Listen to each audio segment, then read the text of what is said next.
उसको भगाया गया है, प्रशासन द्वारा उसको छोड़ दिया गया था। नहीं तो पकड़ना चाहे बुलडोजर कितने के ऊपर चलता है, रोज बुलडोजर चलाते हैं, बुलडोजर साथ में लेकर आते हैं, तो उनके ऊपर बुलडोजर क्यों नहीं चलता जो हमारे समाज के ऊपर अत्याचार कर रहे हैं साथियों। इतना बड़ा जुल्म हुआ हमारे समाज के ऊपर, उसको पैर के तलवे चटवाए गए। इससे ज्यादा नाक कटने वाली कोई बात नहीं है साथियों। इसके लिए लड़िए, अपनी जान को दांव पे लगाना पड़े तो सब साथी लगाने के लिए तैयार हो जाइए और रायबरेली में एक ऐसा आंदोलन खड़ा करिए जो उत्तर प्रदेश देश का एक ऐसा आंदोलन हो जो अपने समाज के लिए जान देने के लिए हजारों हजार युवा तैयार हो जाए। इसके लिए तैयार हो जाइए साथियों। जो भी साथी आगे के आंदोलन के लिए जो भी यहाँ बात होगी, यदि काम नहीं बनेगा तो आंदोलन की तैयारी कर लो। जितनी ज्यादा से ज्यादा संख्या में आ जाओ, अपने समाज के लिए लड़ाई लड़ने के लिए सभी साथियों से आह्वान है कि यहाँ रायबरेली को मेला बना दो, आंदोलन का एक जरिया बना दो जो अपने सामाजिक लड़ाई के लिए अपने समाज के लोग बाहर निकले। अपने समाज को सिखाइए जुल्म के खिलाफ आवाज उठाना। कांसीराम साहब ने कहा है जो कौम जुल्म के खिलाफ आवाज नहीं उठाती वो लाशें उठाती है साथियों, लाशें उठाती है।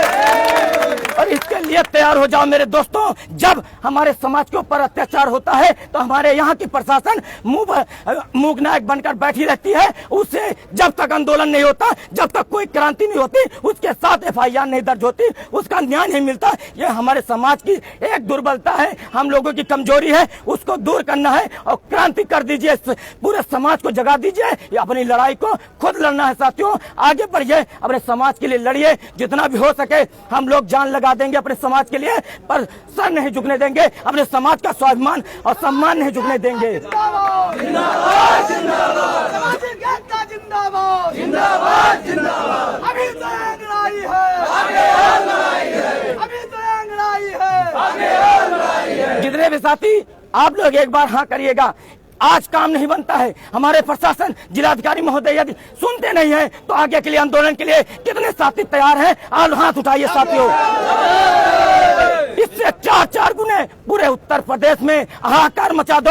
समाज के साथ इतनी ज्यादा जुल्म जाती हो रही है, उनके साथ इतनी ज्यादा जुल्म जाती जिसको पैर के तलवे चटवाए जाए, इतनी ज्यादा जुल्म जाती किसी समाज के साथ नहीं होती है साथियों। हमारे पासी समाज के साथ और हमारे बहुजन समाज के साथ लगातार ऐसे जुल्म जाती होती रहती है। हम लोग मूक नायक बैठे देखा करते हैं, हाथ में हाथ धरे कब तक देखोगे साथियों। इसके लिए लड़िए, आगे बढ़िए, अपने समाज की आवाज उठाइए, नहीं तो मार दिए जाएंगे, समाज का अंत हो जाएगा, हमारा अस्तित्व खत्म हो जाएगा। जितनी जल्दी से हो जाए साथियों, जागिए, अपने समाज को जगाइए। बहुत समय कम है। सरकारें हमारा शोषण करना चाहती हैं, हमें बर्बाद करना चाहती हैं। 1950 के पहले जो संविधान लागू नहीं हुआ था, उसके पहले जो हमारी स्थिति परिस्थिति थी, उसी हिसाब से मुझे ढालना चाहते हैं। हमारे समाज को मनुस्मृति के हिसाब से चलाना चाहते हैं, गुलामी ढाना चाहते हैं हमारे ऊपर, हमारे समाज के ऊपर। इसको बर्दाश्त नहीं करेंगे। सभी साथी ईंट से ईंट बजाने के लिए तैयार हो जाए। आंदोलन का आगाज होगा, आगे हम नहीं बैठेंगे। जय भीम, जय संविधान। योगेश जी। साथियों, जैसा कि आप लोगों ने देखा, लगातार हमारे साथ जुड़े रहें। भीम संगठन के राष्ट्रीय अध्यक्ष जी ने अभी अपनी बात को रखा। जिला मुख्यालय पर ज्ञापन देने हेतु आए हुए हैं हम लोग, और यहाँ पर लगातार आप देख रहे हैं किस तरीके से कलम से हिंदुस्तान में न्याय नहीं मिलता है। तो जिस तालिबानी भैया वाला फोन चालू शासन के तहत उस लड़के के साथ बदहासी की गई है, उसे तालिबानी शासन के साथ अगर प्रशासन कह दे कि हम साइबर अपराध नहीं पर रखे हैं। साइबर अपराध में यह होता है कि अगर कोई गलत वीडियो, अश्लील वीडियो भी जारी हुआ है तो उसके आधार पर प्रशासन को बिना रिपोर्ट किए पहले उसकी गिरफ्तारी होनी चाहिए। और साधारण अपराध से ज्यादा साइबर अपराध है। उस लड़के के साथ मानहानि का जो मुकदमा हुआ है, यहाँ की मीडिया ने उसको छापा नहीं है। यह हिंदुस्तान का सोशल मीडिया है कि आज पूरे प्रदेश में ये बगावत हो उठी है। और दिल्ली से एक न्यूज वाले ने छापा है जिसको 2.5 लाख लोगों तक पहुंचाया है। उसके बाद सोशल मीडिया का नतीजा है।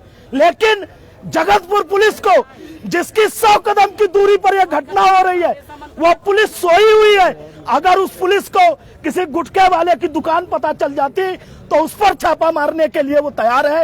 लेकिन उसी जगह पर इतना बड़ा जुल्म होता है कि जो एक हत्या से भी बड़ा जुल्म है, उसके लिए आज तक प्रशासन 10 तारीख से आज 18 तारीख है, 8 दिन बीत गए।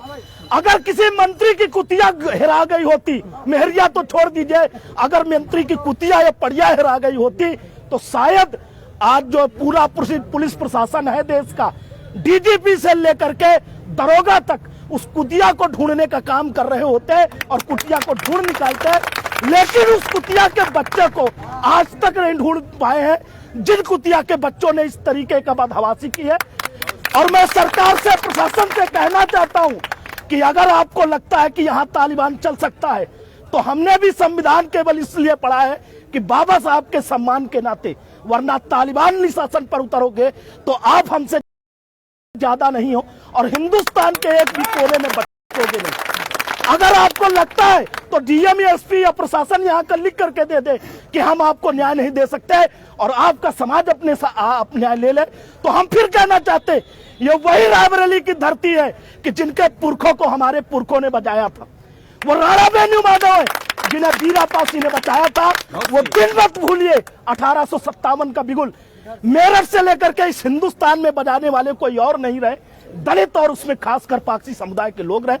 अगर आपको नहीं देना है प्रशासन को न्याय और अगर न्याय करने में सक्षम नहीं है तो मैं आज आह्वान करता हूं कि लिख करके दे दीजिए। अगर उसने तलवे चटवाए हैं तो मैं उसके पूरे परिवार को तलवे न चटवा दिया तो फिर कहना चाहिए समाज चूड़ियां पहनना। और अगर यहाँ के न्याय प्रशासन ने पढ़ रखा है कि अपराध से ज्यादा साइबर अपराध होता है तो 24 घंटे के अंदर टाइम दिया था और 24 घंटे के अंदर अगर पकड़ के नहीं लाया तो इसका मतलब चूड़ियां पहनने का काम उस प्रशासन ने।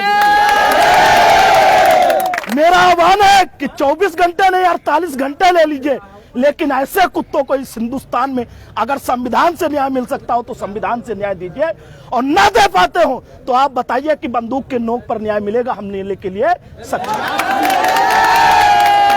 एक बात और है साथियों कि बहुत सारे लोग सोशल मीडिया पर अन्य चीजों पर यह मैसेज आपको किए होंगे कि इस बच्चे के साथ न्याय हुआ हो, लेकिन अपने घरों में बिलों में चूहों की तरह आज तुम दबाए बैठे होंगे आपके समाज के हजारों लोग। तो आप जितने जाबाज बहादुर साथी आए हैं उनको भी बताइए। और अभी थोड़े दिन पहले न्याय हुआ है, यहाँ के 4 विधायक सपा के हैं, यहाँ के 4 विधायक सपा के अर्थात विपक्ष के हैं और 4 विधायकों ने सबसे ज्यादा खोपड़ी से लेकर के सिर तक चूड़ियां पहन रखी हैं। वोट मांगने के लिए घर घर जा सकते हैं, लेकिन एक बच्चे को न्याय दिलाने के लिए नहीं यहाँ तक नहीं आ सकते।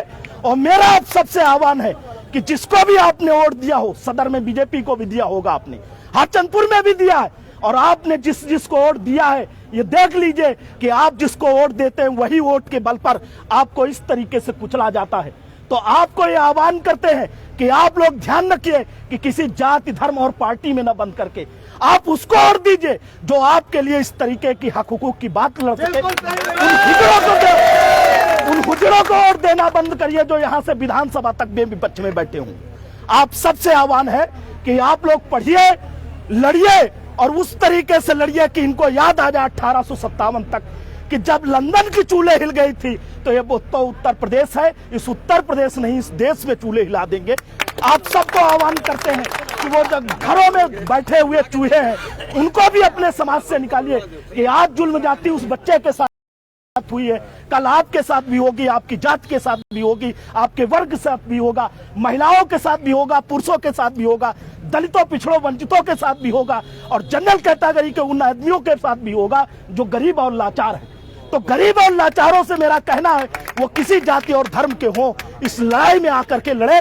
और मेरा डीएमएसपी से यही अनुरोध है कि अगर न्यायिक संवैधानिक तरीके से न्याय दे देते हैं तो 24 घंटे का टाइम लिया है, एक 15 दिन के अंदर अगर हम लोगों को न्याय नहीं मिला तो शायद यहाँ पर जितनी ईंटें बिछे होंगी वो ईंटें कम पड़ेंगी, उससे ज्यादा यहाँ लोग खड़े होंगे। जय हिंद, जय भारत। माननीय हनुमान पासी जी। साथियों, क्रांतिकारी जय भीम। पानी दे दो। जिस तरह इस जातिवादी मानसिकता साथियों, आप लगातार देख रहे हैं हमारे साथ और वर्तमान में हम आपको दिखाने की कोशिश कर रहे हैं हर गांव में और आगे की ओर ले चलते हैं। भैया थोड़ा साइड देना। तौर पर हमारे एससी और ओबीसी समाज पे अत्याचार हो रहा है और माइनॉरिटी क्लास के लोगों पर अत्याचार हो रहा है। तो ये सरकार एक संकेत करती है कि मैं एससी ओबीसी और माइनॉरिटी विरोधी सरकार हूँ, आप लोग जो करना चाहे हो कर लो। तो मैं चेतावनी देना चाहता हूँ इस सरकार को कि हम लोग संविधान पढ़े हैं और संविधान को मानते हैं।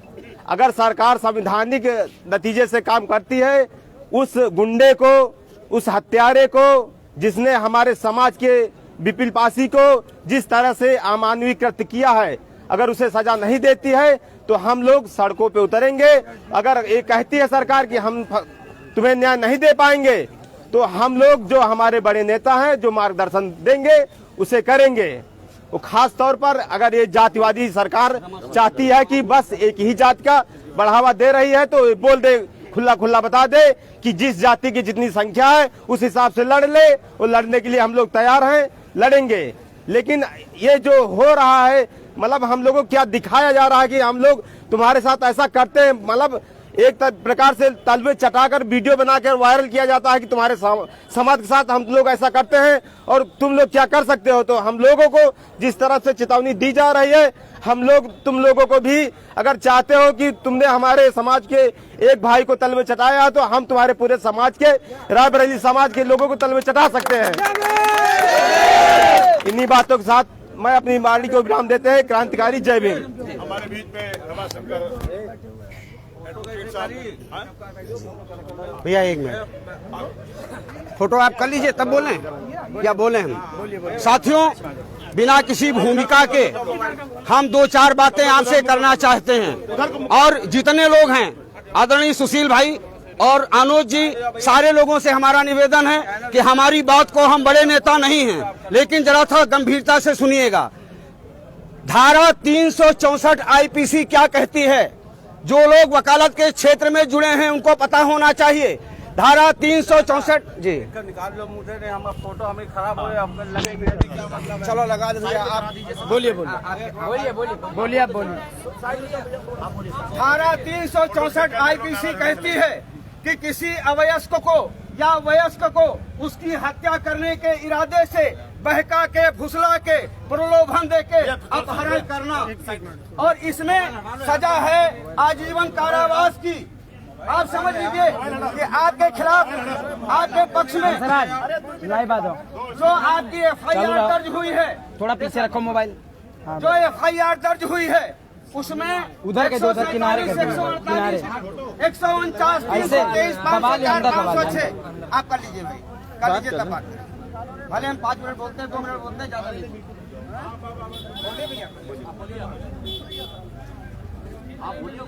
साथियों, आप लोग लगातार देख रहे हैं किस तरीके से यहाँ पर जनता आक्रोश में है। हम लोग जिला मजिस्ट्रेट ऑफिस पहुँच चुके हैं साथियों, और आप समझ लीजिए कि 7 साल से और पीड़ित परिवार को न्याय दिलाने के लिए लगातार तारीख कर भी दी जाए तो तत्काल जमानत दे दी जाती यहाँ है। के क्षेत्रीय नेता हैं, क्षेत्रीय लोग हैं और आसपास के जो संगठन हैं, और लखनऊ से व दूर दूर से चलकर दूर दूर से लोग आए हुए हैं। सभी लोग पीड़ित परिवार को न्याय दिलाने के लिए बराबर नौजवान साथियों, एक बात याद प्रयास कर रहे हैं कि वो जो राजपूत है, हम तो नाम नहीं लेंगे, उसने तो हाकी, लाठी, डंडा, रोलर और चैन के बल पर नाबालिग विपुल पासी से तलवे चटवाया है। नाम भी लगा लेगा, नाम भी लगा। सुनो, हीरो मत बनो, लेकिन मैं तो ये कहना चाहता हूँ, विपुल पासी ने तो डर के मारे तलवे चाटे उस हरामखोर गुंडे के, और ये पुलिस वाले पैसे के बल पर उस उत्तम राज ठाकुर के रोज तलवे चाट रहे हैं। इसलिए हमारे समाज के एक नौजवान बच्चे के तलवा चटवाया, और पूरा जिला प्रशासन रायबरेली, पूरा पुलिस प्रशासन रायबरेली उस हरामखोर सामंत के तलवे चाट रहा है। किस वजह से? और एक बात और, LIU के लोग लिख लें, हम लखनऊ से आए हैं, हाई कोर्ट में वकालत करते हैं। धारा 4 अनुसूचित जाति जनजाति अत्याचार प्रतिरोध अधिनियम कहता है कि उपेक्षा के लिए दंड, और उपेक्षा के लिए दंड 1 साल का दंड। एसओ ने भी अपराध किया है, और सीओ और एसडीएम साहब ने घटना स्थल पर न जाकर धारा नियम 6 SC/ST एक्ट का अपराध किया है, और इसमें 1 साल की सजा है। एसडीएम और सीओ साहब, इस हरामखोर को जेल भेज दो, आप बच जाओगे। और अगर आपने जेल भेजने में आनाकानी की, उचित धाराओं में मुकदमा तरमीम नहीं किया, साक्ष्य अधिनियम क्या कहता है? वकील साहब आप लोग बैठे हैं। साक्ष्य अधिनियम कहता है एक्सेप्टेंस, संस्वीकृति, इसके लिए किसी एविडेंस की जरूरत नहीं होती है। जब अपराधी अपने वीडियो में संस्कृति दे रहा है कि तुम्हारे बाप दादे हमारे यहाँ हलवाई करते थे, तुम्हारी औकात क्या हो गई हमारे सामने खड़ा करने की, किसी साज की जरूरत नहीं। उस हरामखोर को जेल में डाल के अंतिम फैसला सुना देना चाहिए। और अगर नहीं सुनाओगे एयर कंडीशन कमरे से बाहर निकलो सीओ साहब, एयर कंडीशन कमरे से बाहर निकलो डीएम साहब। आप अपनी जिम्मेदारी क्यों नहीं निभा रहे हो? आपने घटनास्थल पर जाने का काम क्यों नहीं किया? और पीड़ित परिवार को तत्काल सुरक्षा मिलनी चाहिए, तत्काल सुरक्षा मिलनी चाहिए। और नहीं तो ये रायबरेली हमको वीडियो पे सोशल मीडिया पे देख के आए। अभी तो हम सुशील भाई, अनोद भाई, विश्राम जी, देशराज जी, सारे साथी लोग जिनका नाम नहीं जानते हैं, अभी तो हम लोग प्लानिंग बना के आएंगे। और जब प्लानिंग बना के आएंगे तो आप अपने कमरे से बाहर तब तक नहीं निकल पाओगे जब तक उस हरामखोर को जेल के अंदर डाल नहीं दिया जाए। हमने सुना है, हम लोग बचपन से सुनते रहे हैं छात्र आंदोलन से, वो देख रहे हैं, पेड़ को देख रहे हैं, कहते हैं बिन हवा न पत्ता हिलता है, बिन हवा न पत्ता हिलता है, और बिन लड़े नहीं हक मिलता है।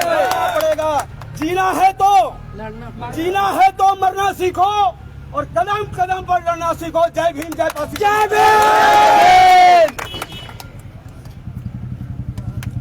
साथियों, आप लोगों ने लगातार देखा जिस तरीके से यहाँ पर समाज आक्रोश में पीड़ित परिवार को न्याय दिलाने के लिए सड़कों पर उतर चुका है। जिला मजिस्ट्रेट ऑफिस के अंदर हम लोग बैठे हुए हैं धरना देने के लिए।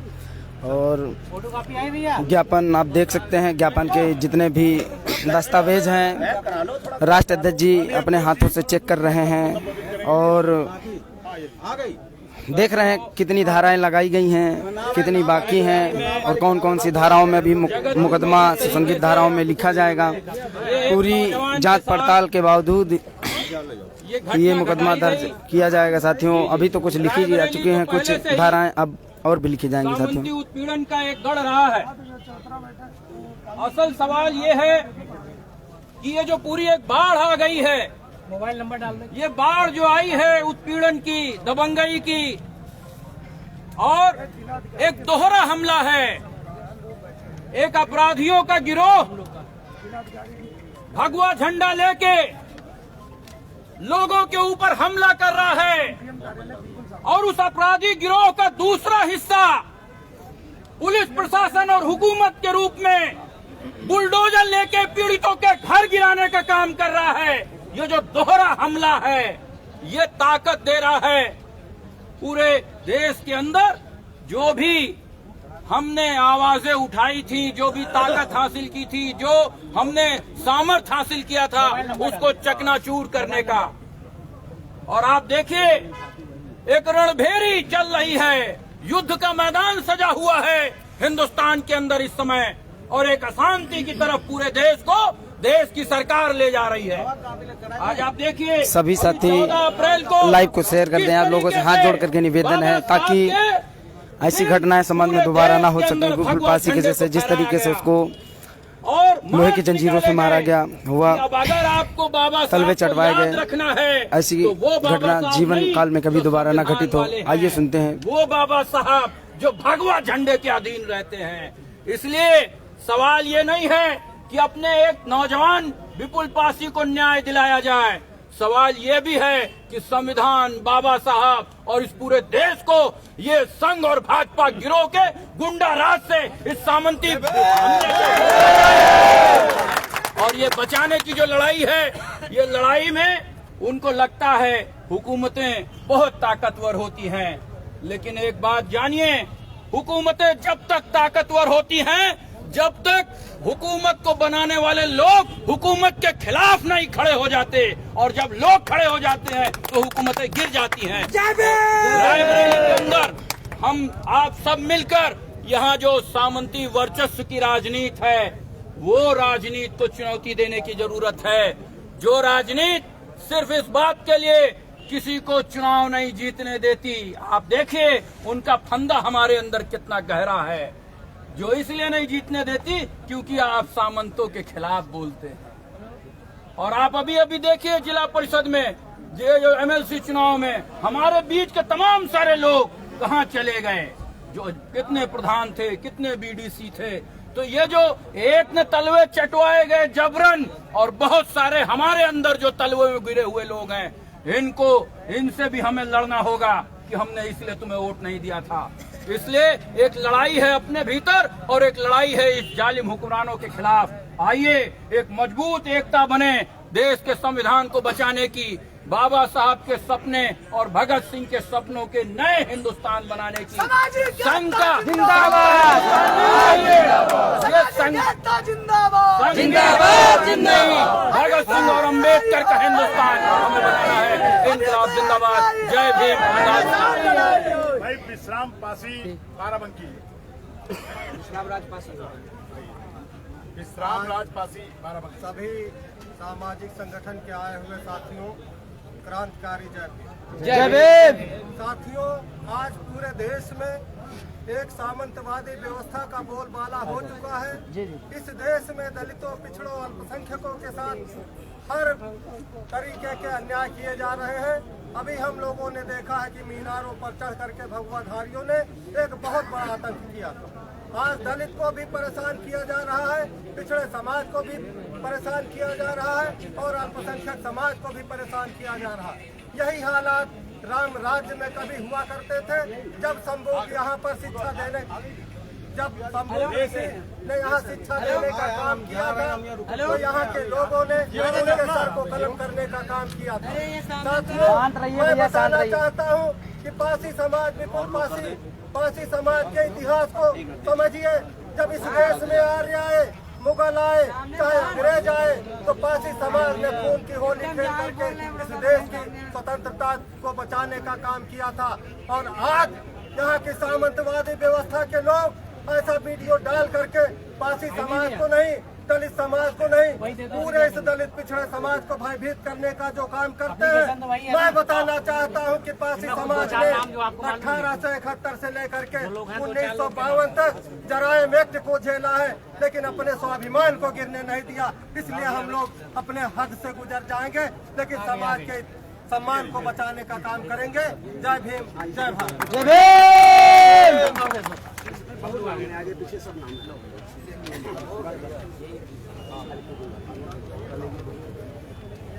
अब मैं चाहूंगा कि एडवोकेट यशपाल जी हमारे बीच में हैं और हम चाहेंगे कि हम सबको संबोधित करें। यशपाल जी, एडवोकेट। सम्मानित मीडिया के बंधुओं और सभी संगठन से आए हुए हमारे सम्मानित रायबरेली जनपद ही नहीं, बाराबंकी, लखनऊ, फतेहपुर, इलाहाबाद, तमाम दूर दराज से इस वीडियो को देख करके और जो मानवीय दृष्टिकोण को ध्यान में रखते हुए आप लोग यहाँ पे इकट्ठा हुए और एक जिंदा दिली आपने रायबरेली जनपद में दिखाई है। इसके लिए मैं तहे दिल से आपको वंदन करता हूँ, अभिनंदन करता हूँ इस कार्यक्रम में और स्वागत करता हूँ।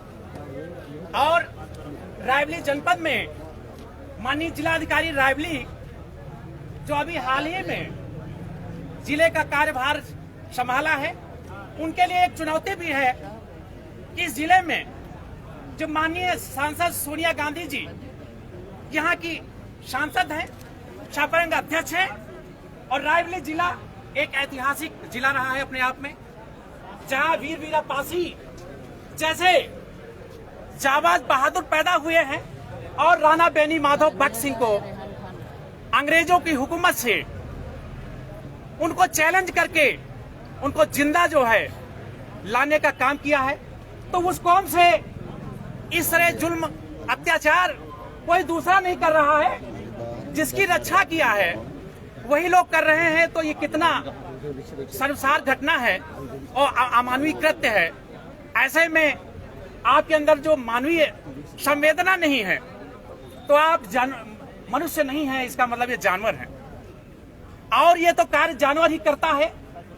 ये जो जाति, धर्म, संप्रदाय ये जो है बांटने का कुछ लोगों ने अपने हित के लिए किया है, इस बात को समझने की कोशिश करिए आप, नहीं तो ये सबके लिए संकट की घड़ी है। और ये जहाँ पे ये दलित जिला है, जहाँ पे कहीं बचरावा में लाखों लाख, सलोन में लाखों लाख आपको जो है दलित वेस वोटर है, जहां पे 40,000, 50,000, 60,000 पूरे जिले में है। आपको एमएलए बनाता है, एमपी बनाता है और जिले की महत्वपूर्ण सीट देता है, इसलिए कि आप उस पर जनजाति अत्याचार करो।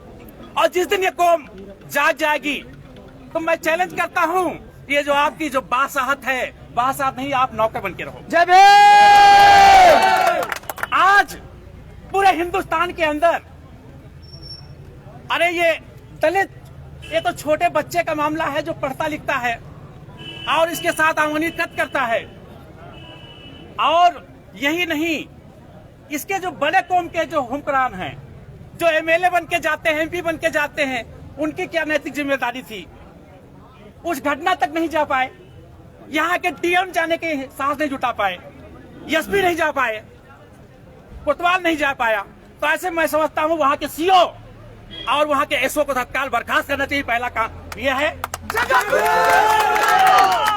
और उन पे आईपीसी धारा के तहत मुकदमा कायम किया जाना चाहिए, क्योंकि उन्होंने अपने दायित्वों का निर्वहन नहीं किया, पहला। और इससे ये भी होगा, कोई भी पुलिस का आदमी या प्रशासन का आदमी अगर वर्दी में है तो ये तो समझ बैठते कि मैं यहाँ का जो है बादशाह बन गया हूँ। उसको हम निश्चित रूप से इस संगठन के माध्यम से कईयों को सबक सिखाया है और जरूरत पड़ी तो आगे सबक सिखाया जाएगा आपको इस माध्यम से। बस इन्हीं शब्दों के साथ आप लोग अपने संगठन को मजबूत करिए और लड़ाई को अंतिम क्षण तक जाने की कोशिश करिए। धन्यवाद। हमारे बीच में ये लड़ाई दलित, पिछड़े, मुस्लिम सब मिल के लड़ रहे हैं। हमारे बीच में एक ही बहुत क्रांतिकारी साथी भाई पुष्कर पाल जी हैं। हम चाहेंगे कि आप सभी लोगों को संबोधित करें। भाई पुष्कर पाल जी। सभी साथियों को जय भीम। जय भीम। साथियों, आप सबको पता है जगतपुर की यह घटना, इस देश का जो संविधान है, इस देश का संविधान इस देश की परिधि में रहने वाले हर व्यक्ति को वो सम्मान, आत्मसम्मान, स्वाभिमान और अधिकार देता है। और वह संविधान इस देश की गारंटी है कि जब किसी के साथ कोई अन्याय होगा, कोई जुल्म करेगा तो उसके खिलाफ कार्रवाई की जाएगी। लेकिन जगतपुर की जो घटना है, ये कोई नई घटना नहीं है। इस तरह की बहुत घटनाएं होती हैं, लेकिन ये घटना किस मायने में नहीं है?